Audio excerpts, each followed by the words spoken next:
एक वेरिएबल को आप दूसरी वेरिएबल की टर्म में वैल्यू को लिख लीजिए एंड फिर उसे किसी इक्वेशन में पुट कर दीजिए। तो इसका मतलब y की वैल्यू कितनी आई मेरे पास में 0।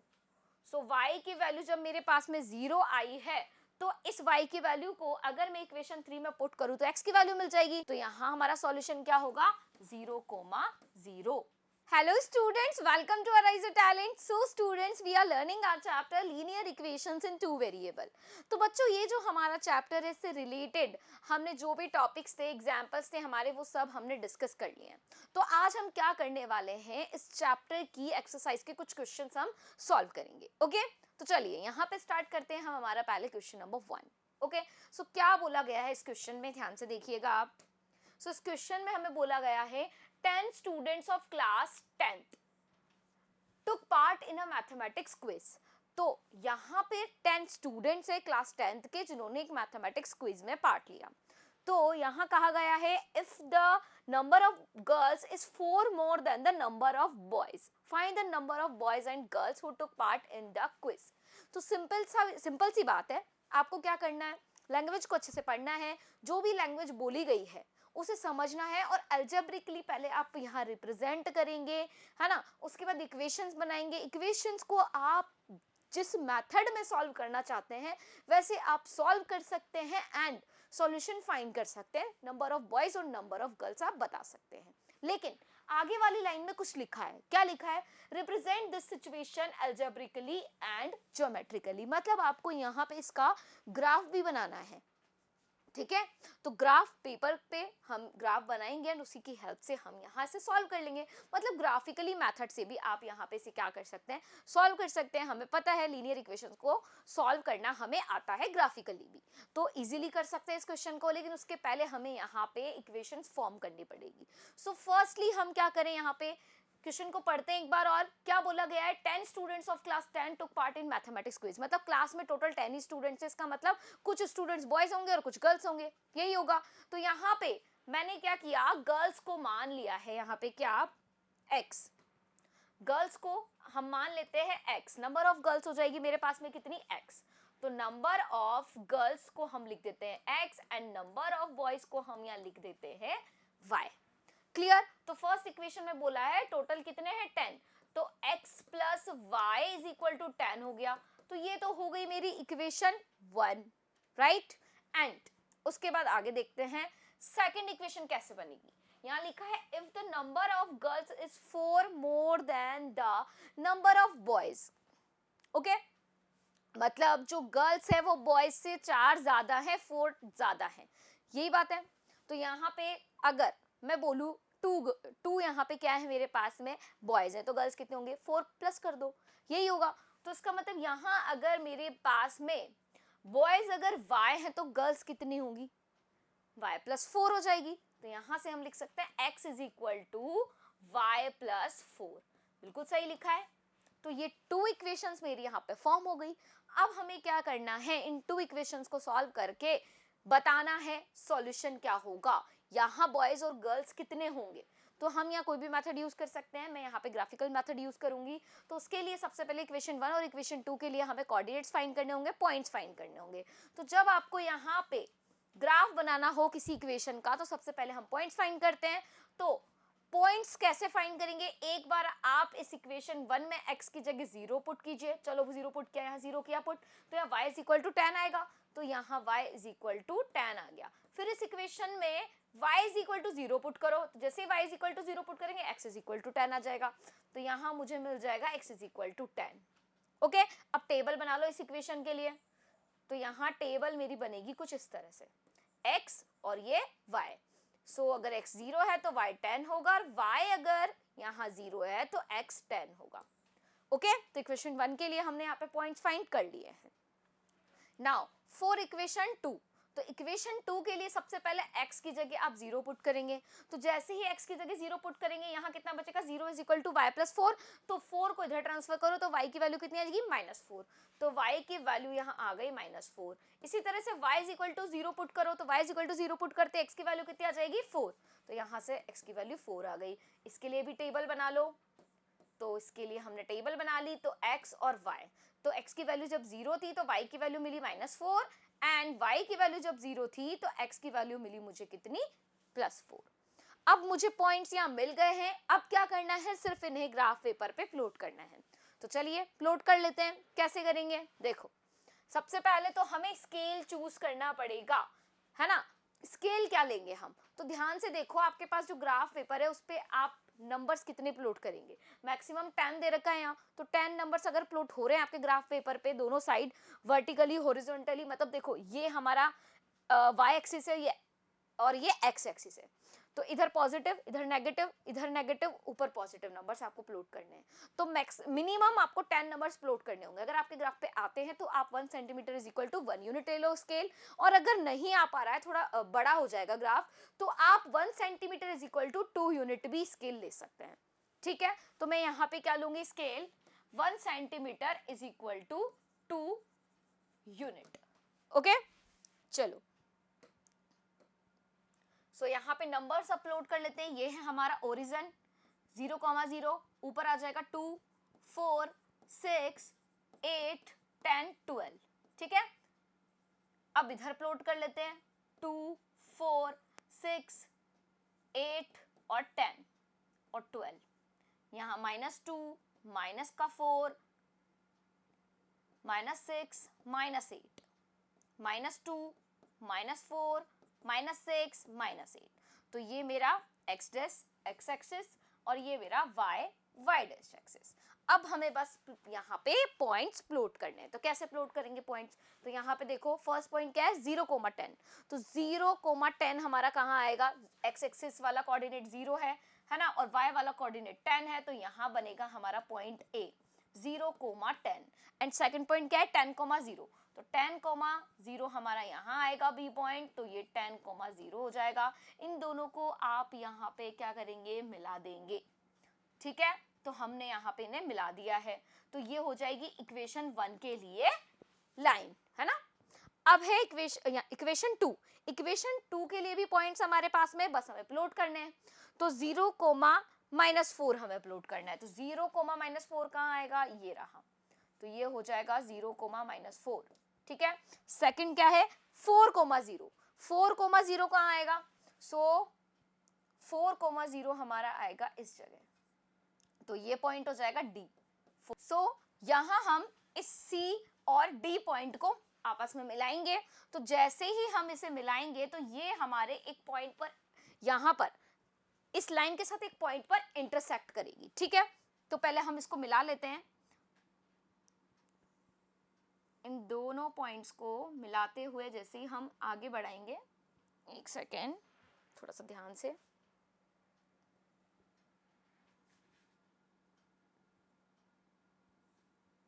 इस तरह से। ठीक है, तो यहाँ पे दोनों पॉइंट्स को हमने मिला दिया है, और ये जो लाइन हमें मिली है वो इक्वेशन 1 वाली लाइन के साथ में एक पॉइंट पर इंटरसेक्ट कर रही है, और वो पॉइंट क्या है मेरा यहाँ पर, वो पॉइंट है 7,3। क्या है वो पॉइंट 7,3। तो अगर आपने ग्राफ बना लिया होगा तो आपको कुछ इस तरह का ग्राफ शो होगा। ओके, तो ये इक्वेशन 2 के लिए जो मैंने लाइन बनाई है और इक्वेशन 1 के लिए जो मैंने लाइन मिलाई है वो मेरी पॉइंट F 7,3 पर इंटरसेक्ट कर रही है। इसका मतलब मेरे पास में यहाँ पे कोऑर्डिनेट्स आए हैं जो क्या है 7,3। तो कह सकते हैं हम क्या कि x की वैल्यू है 7 एंड y की वैल्यू है मेरे पास में यहाँ पे कितनी 3। तो क्या ये दोनों वैल्यूज जो मैंने फाइंड किए हैं वो सेटिस्फाई हो रही है, इन इक्वेशन में पुट करके देख लो। अगर सेटिस्फाई हो रही है इसका मतलब जो आपने यहाँ पे ये सॉल्व किए इक्वेशन वो एकदम सही है। तो देखो यहाँ पे 7 + 3 करो कितना आएगा 10, ऑफ कोर्स आ रहा है। x = y + 4 है सेकंड इक्वेशन, तो यहाँ y की वैल्यू पुट करो कितनी है 3, तो 3 + 4 कितना हो जाएगा 7, और x की वैल्यू कितनी है 7, तो 7 = 7 सेटिस्फाई हो रहा है। तो इसका मतलब यहाँ पे जो नंबर ऑफ गर्ल्स हैं वो 7 है एंड नंबर ऑफ बॉयज जो हैं वो हमारे पास कितने हैं 3 है। तो ये इस तरह से आप इक्वेशन को सॉल्व कर सकते हैं किसी भी मेथड से। मैंने यहाँ ग्राफिकल मेथड यूज किया है, आप कोई भी मेथड यूज करके ट्राई कीजिए, यही आंसर आपका आएगा। ठीक है, अब देखते हैं हम हमारा question number 2। So question number 2 है यहाँ, on comparing the ratios a1/a2, b1/b2 and c1/c2 find out whether the following pair of linear equations are consistent और इनकंसिस्टेंट। आपको सिंपली यहाँ पे इन इक्वेशंस का बताना है कि कंसिस्टेंट है या नहीं है, मतलब कंसिस्टेंट है या फिर इनकंसिस्टेंट है। मतलब कंसिस्टेंट कब होगी और इनकंसिस्टेंट कब होगी? जब हमारे पास में इक्वेशंस जो है, लीनियर इक्वेशंस का जो पेयर गिवन है, उसका अगर कोई सॉल्यूशन एग्जिस्ट करता है तो हम कह सकते हैं वो कंसिस्टेंट होगी, और अगर कोई सॉल्यूशन एग्जिस्ट नहीं करता है तो हम कहेंगे क्या, कि वो इनकंसिस्टेंट होगी। क्लियर? चलो, तो वो कैसे हम यहाँ पे फाइंड करेंगे? उसके लिए हमें यहाँ पर जो इनके कोफिशिएंट्स है वो हमें यहाँ पर पता करने होंगे, एंड हमें कंडीशन पता होनी चाहिए कि किस कंडीशन में हमारे पास में कंसिस्टेंट होगा सॉल्यूशन और किस कंडीशन में इनकंसिस्टेंट होगा। सो हमने पढ़ा है तो a1/a2, b1/b2 और c1/c2 है ना, ये है हमारे पास। तो अगर a1/a2 does not is equal to b1/b2 होता है, इस कंडीशन में हम कहेंगे कि जो हमारे पास में सॉल्यूशन है वो कैसे होंगे, कंसिस्टेंट होंगे। मतलब इस इक्वेशन का जो सॉल्यूशन होगा वो मिल जाएगा हमें, ये इक्वेशन हमारी कंसिस्टेंट होंगी। ठीक है, लेकिन हमें यहां पे कुछ इस तरह से मिलती है कंडीशन, ये वाली कंडीशन a1/a2 b1/b2 और does not is equal to c1/c2, ये दोनों तो इक्वल होगी, इक्वल नहीं होगी। तो इस कंडीशन में हमें कोई सॉल्यूशन नहीं मिलेगा। मतलब यहाँ पैरेलल लाइंस, देखो पैरेलल लाइंस बनेगी तो यहाँ पे इंटरसेक्टिंग लाइंस नहीं मिल रही है हमें, तो यहाँ कोई सॉल्यूशन नहीं होगा। इस कंडीशन में हमें यहाँ पे इंटरसेक्टिंग लाइन मिलेगी, मतलब एक यूनिक सॉल्यूशन मिलता है। और अगर हम a1/a2 is equal to b1/b2 is equal to c1/c2 मिल जाए हमें, तो हम कहेंगे क्या, कि यहाँ हमारे पास इनफाइनाइट सॉल्यूशंस होंगे, बिकॉज जो लाइंस होंगी वो ओवरलैप करती हुई होंगी, राइट। तो इस कंडीशन में हमारे पास बहुत सारे सॉल्यूशंस होंगे। तो इन दोनों कंडीशन में हमारे पास में जो इक्वेशन होगी वो कैसी होगी, कंसिस्टेंट। कैसी होगी, कंसिस्टेंट। और इस सिचुएशन में हमारे पास जो इक्वेशन होंगी वो कैसी होगी, इनकंसिस्टेंट होगी, राइट। अब तीनों कंडीशन आपको पता है, इजीली हम बता सकते हैं दोनों इक्वेशंस कैसी हैं। ठीक है, सो यहाँ पे a1 की वैल्यू कितनी है, a1 की वैल्यू होगी हमारे पास 3 एंड b1 की वैल्यू होगी 2 एंड c1 की वैल्यू क्या होगी, आप इस 5 को इधर ट्रांसफर कर लीजिए या फिर इधर ही रहने दीजिए, कोई दिक्कत नहीं है। या तो दोनों इक्वेशंस में इक्वल साइन के इस तरफ हो हमारी कांस्टेंट वैल्यू, या दोनों इक्वेशन में हमारे पास में इक्वल साइन के इस तरफ हो, मतलब या तो लेफ्ट में होनी चाहिए या फिर राइट में होनी चाहिए। ठीक है, सो यहाँ पे c1 की वैल्यू कितनी हो जाएगी मेरे पास में 5। सेम a2 की वैल्यू कितनी होनी चाहिए, कितनी है, मतलब यहाँ 2 a और b2 की वैल्यू है ना, b2 की वैल्यू कितनी होगी -3 एंड c2 की वैल्यू कितनी होगी 7, राइट। चलो, तो यहाँ पे हम फाइंड करते हैं पहले a1/a2। तो a1/a2 कितना आएगा, 3/2 आएगा। ठीक है, अब b1/b2 कितना आएगा, चेक करो, b1/b2 आएगा 2/3। ठीक है, अब देखो यहाँ पे हमारी कंडीशन कैसी बन रही है कि जो a1/a2 है वो इक्वल नहीं है b1/b2 के। तो इस कंडीशन में जो इक्वेशंस होंगी वो कैसी होंगी, कंसिस्टेंट होंगी। सो यहाँ पे आप लिख देंगे क्या, कंसिस्टेंट।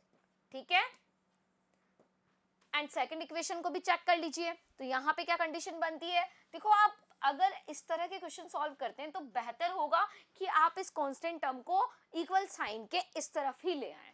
ठीक है, तो चलो एक ही तरफ ले आते हैं, ताकि आप यही हैबिट बना लेंगे तो क्वेश्चन गलत होने के चांसेस बिल्कुल नहीं रहेंगे।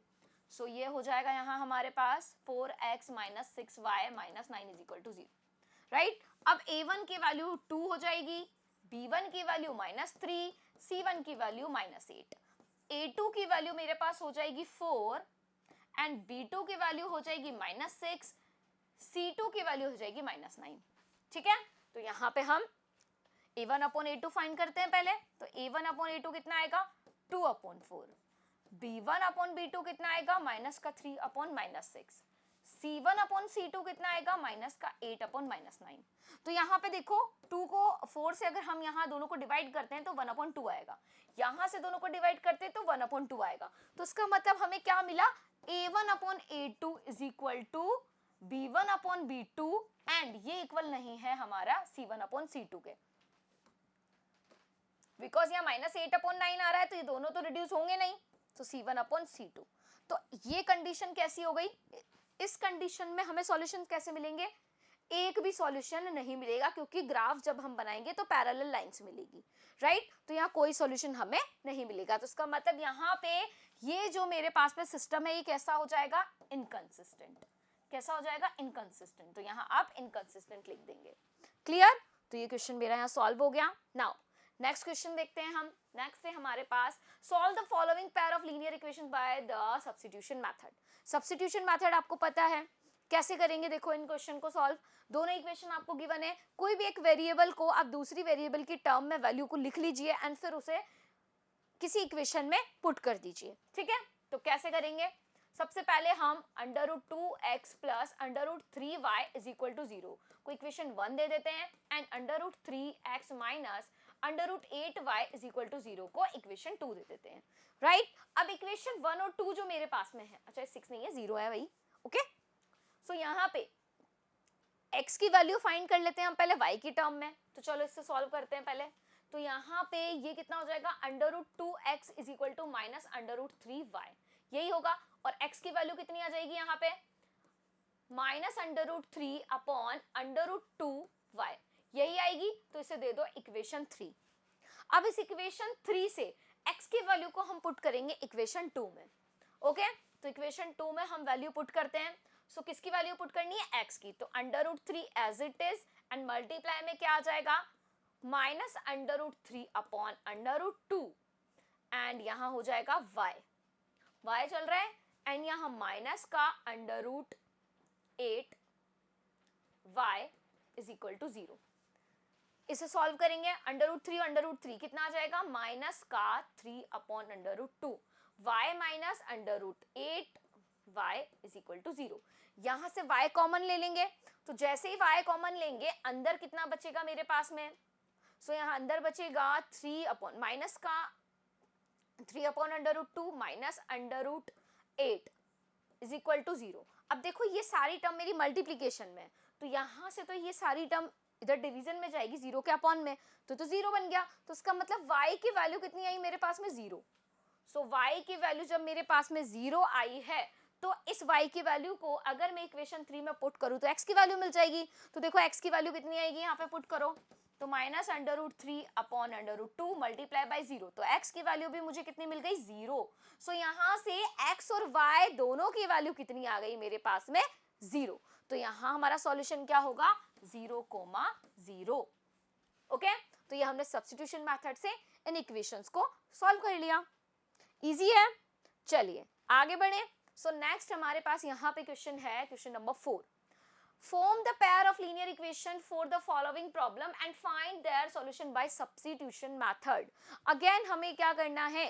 सब्स्टिट्यूशन मेथड से एक प्रॉब्लम को सॉल्व करना है। लेकिन ये जो प्रॉब्लम है मेरी, ये लैंग्वेज में लिखी हुई है। इस लैंग्वेज में जो प्रॉब्लम है इससे पहले हम यहाँ एल्जेब्रिकली रिप्रेजेंट करेंगे, देन उसके बाद में इक्वेशन बना करके सॉल्व करेंगे। तो क्या प्रॉब्लम है मेरी यहाँ पर, पहले ये देखते हैं। सो ध्यान से पढ़ेंगे इसको।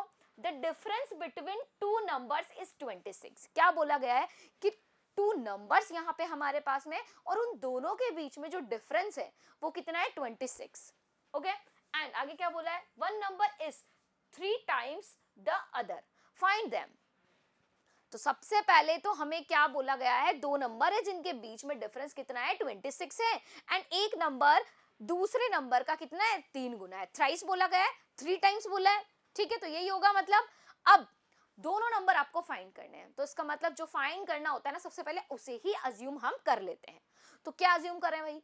पहला नंबर तो मैंने अज्यूम कर लिया x, दूसरा नंबर मैं अज्यूम कर रही हूँ y। सो फर्स्ट नंबर तो x हो गया, सेकंड नंबर हो गया मेरा y। अब बोला है कि दोनों का जो डिफरेंस है वो कितना है? 26 है। तो मैं यहाँ लिख देती हूँ x minus y is equal to 26। तो ये हो गई मेरे पास में इक्वेशन 1, ठीक है? इक्वेशन 1 फॉर्म हो गई। अब बनाते हैं इक्वेशन 2। भाई 2 इक्वेशंस बनेगी तब जाकर ही सॉल्व होगा। तो फर्स्ट इक्वेशन बन गई फर्स्ट लाइन से, सेकंड लाइन से अब दूसरी इक्वेशन बन जाएगी। तो क्या कहा है? One number is 3 times the other. तो यहाँ पे हम कह सकते हैं कि जो मेरा x है वो y का 3 टाइम्स होगा। तो ये हो गई मेरी इक्वेशन 2। सही लिखा है मैंने? x मेरा y का 3 टाइम्स हो गया। 3 गुना का मतलब यही है, 3 टाइम्स का मतलब यही है। अब क्या करना है, सब्स्टिट्यूशन मेथड यूज करके आपको इन्हें सॉल्व करना है।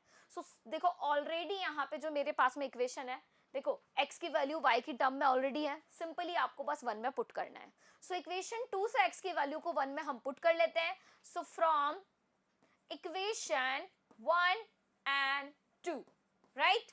सो यहाँ पे x की वैल्यू को पुट करेंगे, कितना आएगा 3y minus y is equal to 26। So ये कितना हो जाएगा 3y minus y, 2y is equal to 26। So y is equal to हो जाएगा 26/2। तो y की वैल्यू मिल गई मुझे कितनी 13। कितनी मिल गई 13 मिल गई। तो y की वैल्यू जब 13 है तो x की वैल्यू भी हम फाइंड कर सकते हैं। सो कितनी आएगी, इक्वेशन 2 में वैल्यू पुट करो। So x is equal to कितना गिवन है 3y, तो x is equal to 3 multiply by 13। So x की वैल्यू कितनी आ गई 39। सो 39 यहाँ पर x की वैल्यू आ गई, y की वैल्यू आ गई कितनी यहाँ पे 13। तो देखो जो बोला गया है वो कंडीशन सेटिस्फाई कर रहे हैं क्या नंबर्स, मतलब एक नंबर तो मुझे मिल गया 13 एंड दूसरा नंबर मिल गया मुझे 39। तो क्या बोला गया था पहले तो कि दोनों के बीच का डिफरेंस कितना होना चाहिए 26 होना चाहिए। तो यहाँ पे सॉल्व करके देखो 9 माइनस 3 6, 3 माइनस 1 2, सो 26 आ रहा है दोनों का डिफरेंस। तो इसका मतलब हमारा जो आंसर है वो एकदम करेक्ट है। ओके तो सिंपल सा क्वेश्चन था, आई होप आपको समझ आया होगा। चलिए नेक्स्ट क्वेश्चन पे बढ़ते हैं आगे। सो क्वेश्चन नंबर 5 है solve the pair of linear equation by the elimination method. तो हमारा जो ये एलिमिनेशन मेथड है वो भी हम यूज कर लेते हैं, सारे मेथड हमने यहाँ यूज कर लिए, ग्राफिकल यूज कर लिया, सब्स्टिट्यूशन मेथड यूज कर लिया, एलिमिनेशन मेथड भी हम यहाँ पे देख लेते हैं। ओके सो यहाँ 2 इक्वेशंस गिवन है, तो इक्वेशंस हमारे पास है, तो इक्वेशन 1 और ये इक्वेशन 2 हो जाएगी। इसको थोड़ा सा रीराइट करके हम लिख लेते हैं, ठीक, मतलब रीराइट कर लेते हैं। तो यहाँ पे 3x minus 5y minus 4 is equal to है कितना 0। अब इसे भी इसी तरह से लिख लेते हैं 9x minus 2y minus 7 is equal to है 0। अब हमें क्या करना है, एलिमिनेशन मेथड यूज करना है, मतलब कोई ना कोई एक वेरिएबल हमें एलिमिनेट करना पड़ेगा। तो क्या एलिमिनेट करें वो देखो, क्या इजी होगा एलिमिनेट करना, x को एलिमिनेट करना इजी होगा। वाई, बिकॉज यहाँ पे 9x है और यहाँ 3x है, तो इस इक्वेशन को अगर मैं 3 से मल्टीप्लाई कर दूं तो यहाँ कितना बन जाएगा मेरा 9 बन जाएगा। तो 9x से रिड्यूस हो जाएगा, कैसे, सब्ट्रैक्शन कर देंगे हम। ओके सो यहाँ पे हम इसे करते हैं solve.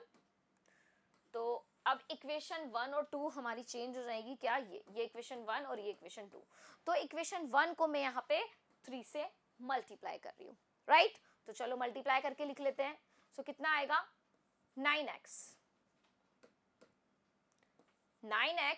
And 3 5s are 15, so 15y, 3 4s are 12, तो ये हो गया हमारा 12 एंड इक्वल में 0, right.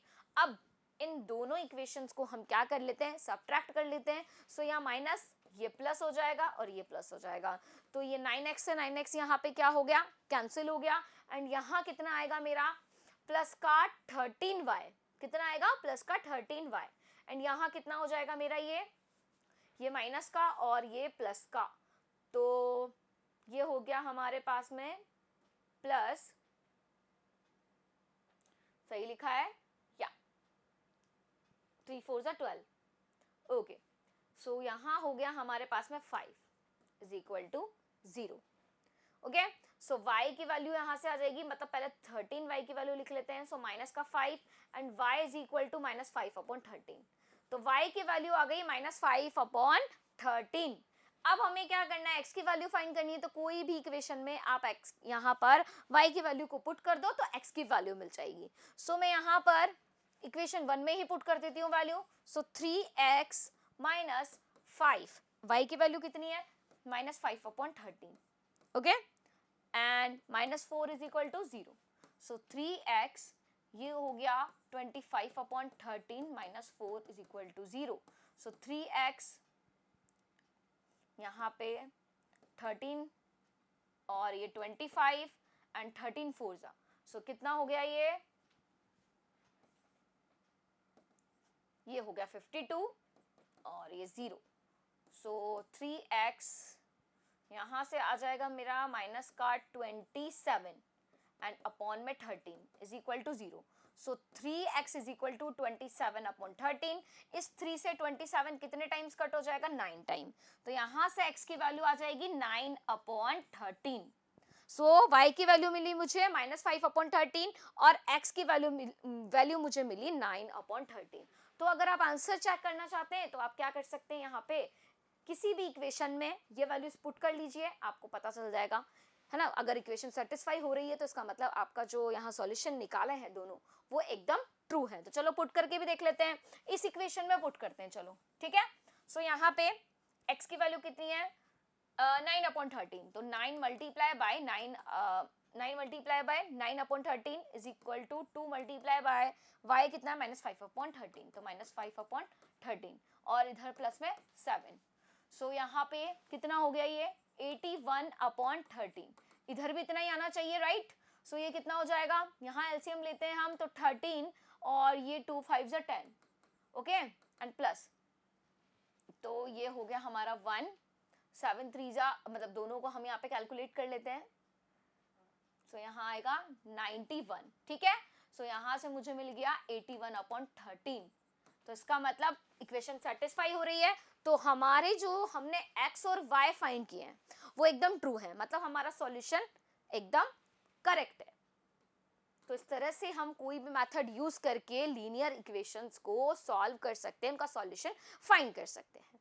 Okay students, thank you.